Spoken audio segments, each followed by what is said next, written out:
de Cristo, ricamente habite em vós, dando graças por Ele a Deus Pai. Aleluia, aleluia, aleluia, aleluia, aleluia, aleluia, aleluia, aleluia.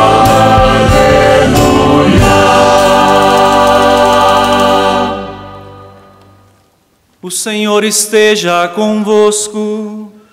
Ele está no meio de nós. Proclamação do Evangelho de Jesus Cristo segundo Marcos. Glória a vós, Senhor. Naquele tempo, Jesus e os discípulos foram de novo a Jerusalém. Enquanto Jesus estava andando no templo, os sumos sacerdotes, os mestres da lei e os anciãos aproximaram-se dele e perguntaram: com que autoridade fazes estas coisas? Quem te deu autoridade para fazer isso? Jesus respondeu: vou fazer-vos uma só pergunta. Se me responderdes, eu vos direi com que autoridade faço isso. O batismo de João vinha do céu ou dos homens? Respondei-me. Eles discutiam entre si. Se respondermos que vinha do céu, ele vai dizer: por que não acreditastes em João? Devemos então dizer que vinha dos homens? Mas eles tinham medo da multidão, porque todos, de fato, tinham João na qualidade de profeta. Então eles responderam a Jesus: não sabemos. E Jesus disse: pois eu também não vos digo com que autoridade faço essas coisas. Palavra da salvação. Glória a vós, Senhor.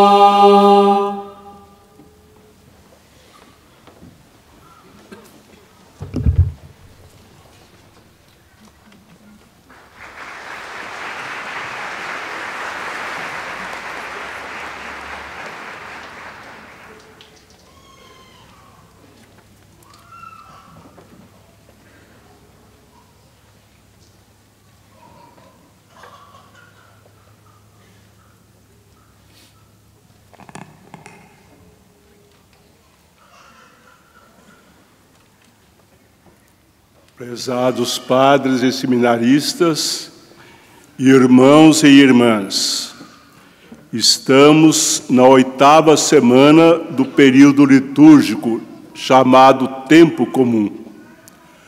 Durante esse período, a liturgia nos mostra Cristo como missionário do Pai. São Mateus, no seu Evangelho, resume toda a atividade missionária de Cristo com essas palavras. Ele percorria toda a Judéia, ensinando em suas sinagogas, anunciando o Evangelho do Reino, curando todas as espécies de doenças e enfermidades. E no Evangelho que acaba de ser proclamado, São Marcos mostra Jesus em Jerusalém, no final do seu ministério. Ali ele está para enfrentar a morte na cruz. Mas iniciemos a nossa reflexão pela primeira leitura, tirada do livro do Eclesiástico. Este livro, escrito no século II a.C., ali pelos anos 180, tem dois nomes: Sabedoria de Sirac, que é seu autor, e Eclesiástico, que significa livro da igreja. Esse nome é muito importante. Este livro, de fato, é necessário para a igreja, porque fala de um modo profundo sobre Deus. Contém diversas orações que alimentam a esperança e a vida da igreja. Para o livro do Eclesiástico, Deus é um grande mistério. Existe antes de todos os séculos e sempre existirá. Deus é um ser perfeitíssimo. Nada lhe foi acrescentado, nada lhe foi tirado. Deus não envelhece. Para o livro do Eclesiástico, Deus é sapientíssimo. Conhece todas as coisas. Conhece até mesmo o abismo do universo e o abismo mais profundo do coração humano. Mas Deus não é um ser distante de nós. Afirma o livro do Eclesiástico que com sua palavra Deus torna-se presente no mundo. Deus age na história. Em última análise, o livro nos ensina que Deus é o fundamento de tudo, fundamento do universo, fundamento da reta conduta humana, pessoal, social, planetária, universal. Deus é o fundamento da vida. Uma vida sem Deus é uma vida sem fundamento. O livro do Eclesiástico termina com um poema, dedicado não a um ser humano, dedicado a Deus. E nós ouvimos na primeira leitura uma parte apenas deste poema. É muito bonito o poema. O autor se refere a duas etapas da sua juventude.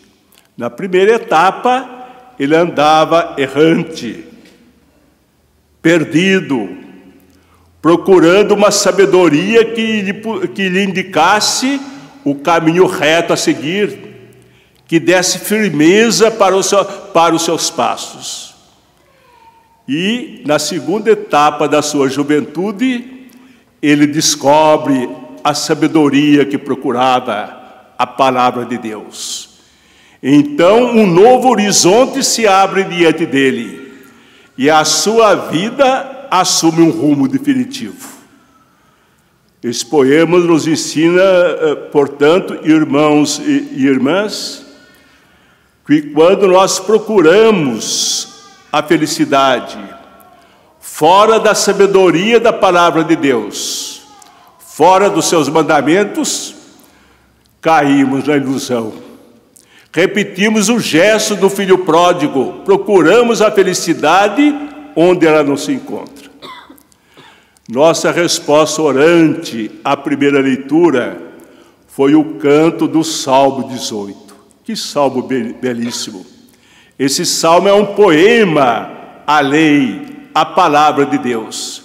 Afirma que a palavra de Deus é conforto para a nossa alma, alegria para o nosso coração, sabedoria para os humildes, para aqueles que a acolhem. E afirma ainda que a palavra de Deus é mais doce do que o mel. É uma palavra suave, é um jugo leve, porque a palavra de Deus, irmãos e irmãs, não é só sabedoria, é graça. Não é só verdade, é também graça, força que recebemos para colocá-la em prática.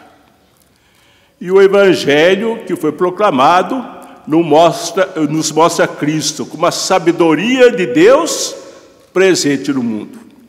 Vejamos, antes de tudo, o contexto que envolve o episódio narrado pelo Evangelho. Jesus se encontra em Jerusalém, no final da sua missão, do seu ministério. Mas quando ele subia para Jerusalém, por 3 vezes, ele anunciou o seu sofrimento, a sua morte nessa cidade. E o último anúncio foi pesado. Jesus disse: quando o Filho do Homem chegar a Jerusalém, ele será entregue ao Sinédrio, o tribunal religioso. será entregue aos sumos sacerdotes, aos doutores da lei, e ele sofrerá muito. Será injuriado, cuspido, batido, será torturado e será morto, mas ressuscitará ao terceiro dia. Quando os discípulos ouviram esses 3 anúncios que Jesus fez do seu sofrimento e morte em Jerusalém, afirma São Marcos, eles começaram a seguir Jesus não mais de perto, começaram a seguir Jesus de longe, não queriam se comprometer mais com ele. De fato, irmãos e irmãs, não passava pela cabeça dos discípulos a ideia de um Messias sofredor, de um Messias crucificado. Isso seria para eles e para os judeus um escândalo, uma grande contradição. Por isso que ficaram abatidos, tristes e começaram a seguir Jesus de longe, sem mais se comprometer com ele. E quando Jesus chegou a Jerusalém, entrou no templo e teve um espetáculo terrível para o seu coração. A casa de Deus havia se transformado num mercado de exploração não só dos judeus, mas também dos estrangeiros, dos gentios que ali vinham para trocar moedas no templo. São Marcos afirma que o templo havia se tornado um covil de ladrões. E Jesus, então, com uma autoridade não só moral, mas divina, expulsou os vendilhões do templo. E afirma Marcos que ele começou a pregar ao povo dizendo: essa casa será para todos os povos uma casa de oração. É o universalismo de Jesus. Uma casa de oração não só para os judeus, para todos os povos, porque Deus não é Deus de um povo. Deus é o Deus de todos os povos, como no Antigo Testamento já ensinava o livro da sabedoria, e também ensinavam os grandes profetas. Com isso também Jesus mostrou que ele era Messias, não só dos judeus, mas Messias de todos os povos, Salvador de todos os povos. Depois que Jesus expulsou os vendilhões do templo, os representantes do sinédrio, do tribunal religioso, sumos sacerdotes, doutores da lei, decidiram matar Jesus. No dia seguinte, Jesus voltou ao templo. Então, esses donos do templo, que se julgavam donos do templo, sumos sacerdotes e doutores da lei, fizeram uma pergunta a Jesus: quem te deu autoridade para expulsar as pessoas do templo, para pregar aqui no templo? E Jesus lhe deu aquela resposta muito sábia. Ele é a sabedoria de Deus presente no mundo. Eu só vou lhes responder se os senhores me disserem: o batismo de João veio do céu ou era um batismo simplesmente da terra? João Batista, através da sua pregação e através do batismo, procurava converter o povo para acolher o Messias. E João Batista apontou com o dedo a Jesus e disse: eis o Cordeiro de Deus que tira o pecado do mundo. Mostrou que Jesus não era um Messias terreno, poderoso, como se esperava. Ele era o Messias anunciado pelo profeta Isaías, o servo de Javé, aquele que, à semelhança de um cordeiro, sofre e morre para salvar todo o povo, salvar toda a humanidade. Então, se os doutores da lei e sumos sacerdotes dissessem que o batismo de João veio do céu, eles estariam implicitamente aceitando Jesus como Messias, conforme anunciou João Batista. E por isso disseram, não sabemos. Na realidade, estavam de má fé, não quiseram responder. Mas existe ainda uma outra razão que explica a atitude falsa desses sumos sacerdotes e doutores da lei.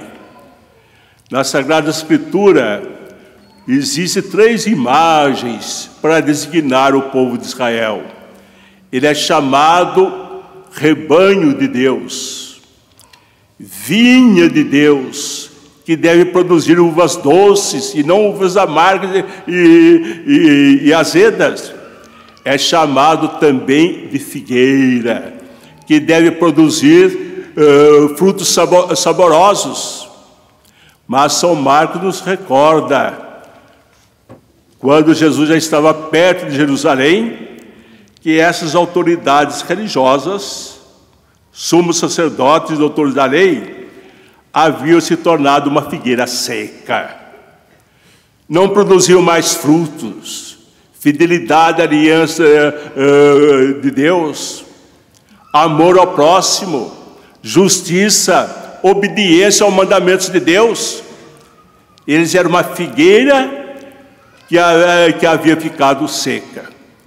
Irmãos e irmãs, São Marcos conta a parábola da figueira para fazer uma advertência à sua comunidade, à igreja, a cada um de nós. O pecado tem diversas consequências, mas uma das consequências mais terríveis do pecado é endurecer o coração humano. É tornar o coração humano duro, como uma figueira seca, insensível a Deus, insensível ao próximo, não produz nenhuma boa obra. Figueira seca, aqueles sumos sacerdotes e doutores da lei. Quero também, nesse momento, fazer uma breve reflexão sobre o tríduo que estamos realizando em louvor ao Pai das Misericórdias, padroeiro desse belíssimo santuário. No início da quaresma do ano passado, o Papa Francisco, no encontro que teve com o clero de Roma, afirmou: a Igreja está vivendo num tempo de misericórdia. A misericórdia deve iluminar os passos da Igreja nesse século. Mas acrescentou, esse tempo de misericórdia iniciou-se há 30 anos com o Papa João Paulo II, hoje São João Paulo II. E, de fato, esse grande Papa, que conservamos em nossa memória, em nosso coração, esse grande Papa, logo no início do seu pontificado, escreveu uma belíssima encíclica chamada Divis e Misericórdia. Deus rico em misericórdia.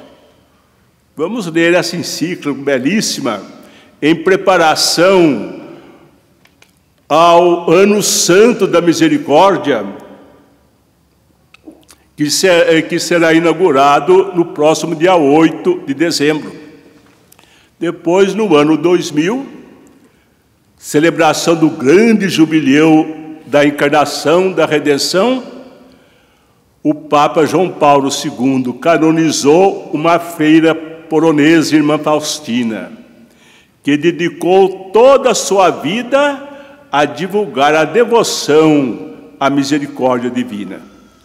Esta freira viveu entre as 2 guerras mundiais e ela tinha a convicção que a misericórdia era o remédio para curar todos os males provocados pela guerra. Finalmente, o Papa João Paulo II, São João Paulo II, determinou que o 2º domingo da Páscoa fosse consagrado à Divina Misericórdia. Fizemos a celebração há pouco tempo.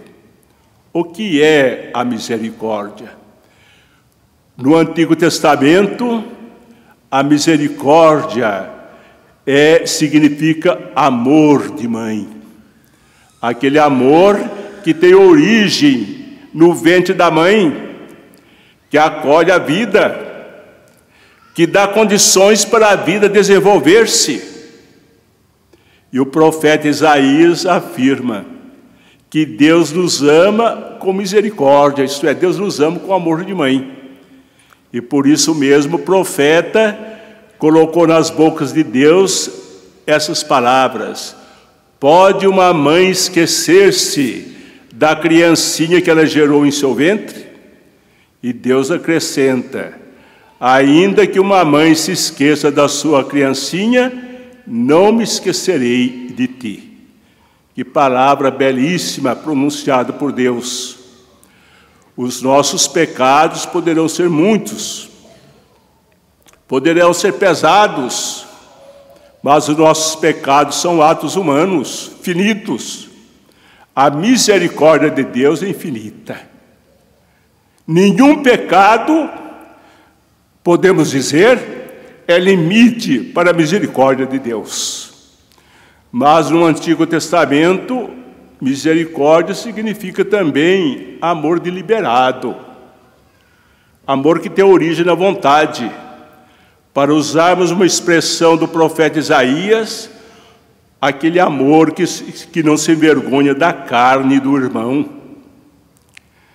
Seja uma carne desfigurada pela miséria social, pela doença, pelo sofrimento.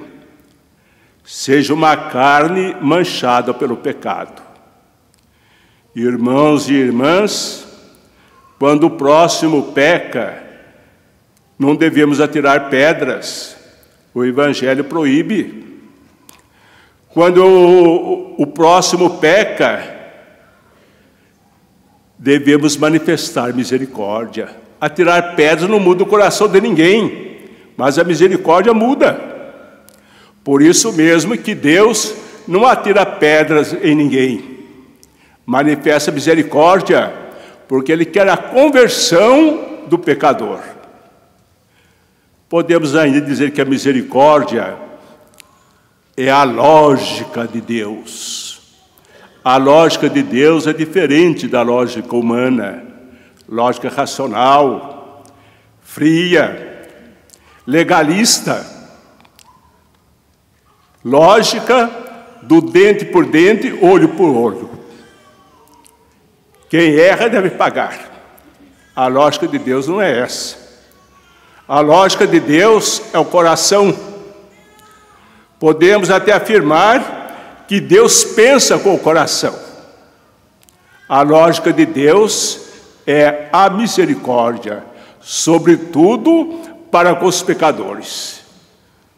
Que a misericórdia, irmãos e irmãs, ilumine de fato os passos da igreja nesse século, mas também ilumine os passos de cada um de nós. Amém.